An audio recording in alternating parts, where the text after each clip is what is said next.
Hello friends, welcome back to the channel Techno49. I hope everyone is safe. In today's video, I would be talking about capacity planning would be done on the weekly basis on the inbound process.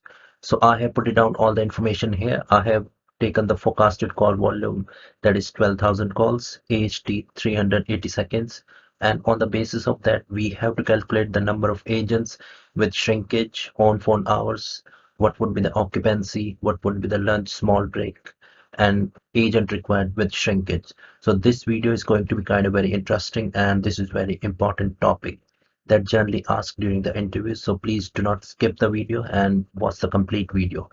And one more thing, that please subscribe to the channel.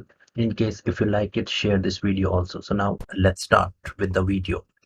So now I have put it down forecast and the HT here. After that I need to calculate the workload. So to calculate the workload, I can simply multiply forecast with HT. So by that way, I would have my workload. So all these things I'm taking here in second. So the workload has been into the second. So that would be the workload. After that, we need to know that the shift timing. Here I'm considering 5 days working in a week for any kind of process. So I have taken here that if the 5 days working, so we have suppose 9 hour of shift. So 9 multiplied by 5 days working, so that would be your 45 hours. So in these 45 hours we need to give 1 hour break to the agents also. So I have also distributed that into lunch and the small break. So if I'm taking lunch break of 30 minutes, so you can say that 0.5 multiplied by 5 days, so that would be your 2.5. So let me just correct it, 0.5. So that would be your 2.5 hours. So apart from 30 minutes lunch, we need to give another 2 15 minutes break also. So that would also be the same here, 0.5 multiplied by 5 days. So that would be your 2.5 hours. Apart from that, we need to have some sort of training coaching in a weekly basis, so that supervisor or the team leader can give to its team member. So now I would be taking care of 1 hour. 1 hour would be given to all the supervisor for any kind of coaching training they need to give to their team members. So this would be lunch, small break training would be your in-office shrinkage.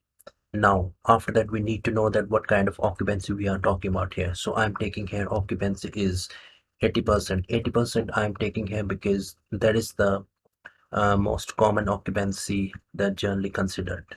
If the occupancy is going higher, 85 or 90%, so it means that agents are getting back-to-back calls, and so that's not a very good sign. If the agents are sitting on idle and the occupancy is going 50 or 60%, that's also not very good for the company or the call center. So we need to have the occupancy that's good for company and the agent also. So the occupancy I have taken here is 80%.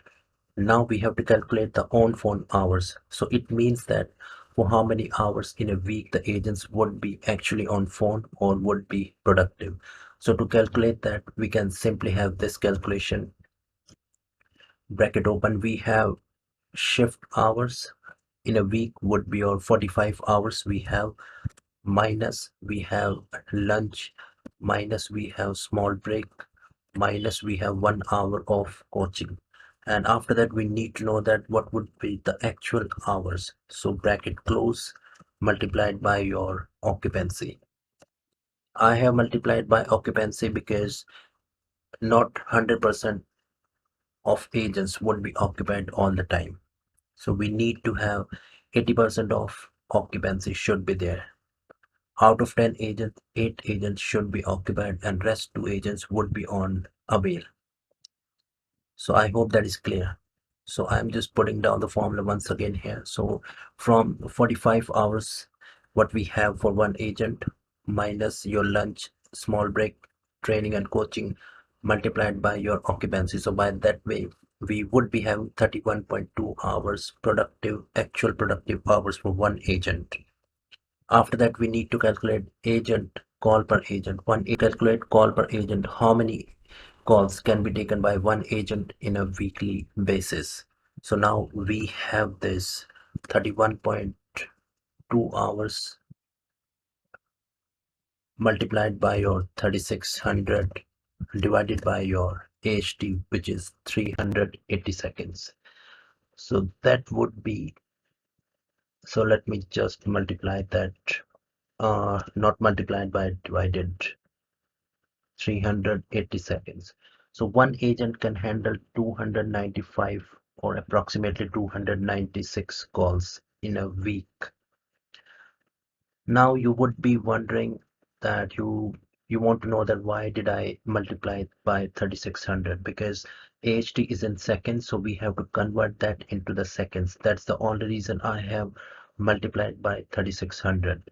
I hope that is clear. So one agent can handle approximately 296 calls in a week. After that, we need to know that how many agents do we need to handle forecast of 12,000 calls. So that would be your simple forecast divided by calls per agent. So 40 agent, approximately 41 agent I need to have to handle 12,000 calls in 1 week. So I'm just showing the formula once again. So what I have done here, that I have simply divided forecast by your call per agent. We need to know that what would be the agent required after adding the shrinkage. So I would be taking shrinkage here is 15%. Shrinkage could be like more or less what I have taken here. So I have taken here 15% of shrinkage. Now I need to know that what would be number of agents I need to have including the shrinkage. That was your in-office shrinkage, which I have already included in that. Now we have to talk about the out-of-office shrinkage, in which the agents would be on leave or would not be in the office. So here the simple formula would be your agent required divided by bracket open 1 minus your shrinkage. So that would be the number of agents you need after including the shrinkage. So approximately 48 agents you need to have to handle 12,000 of call volume. Formula for AHT. So the correct answer is that total talk time plus hold time plus after call work divided by calls answered. So correct answer is A. Question number 2, what is average hold time? So the correct answer is total hold time divided by calls answered, because we are trying to get the average hold time of the total calls answered. So answer is A. I hope you like this video. In case if you have any kind of questions, please just mention in the comment section. I would be more than happy to help you, and please subscribe to the channel. Thank you so much again for watching this video.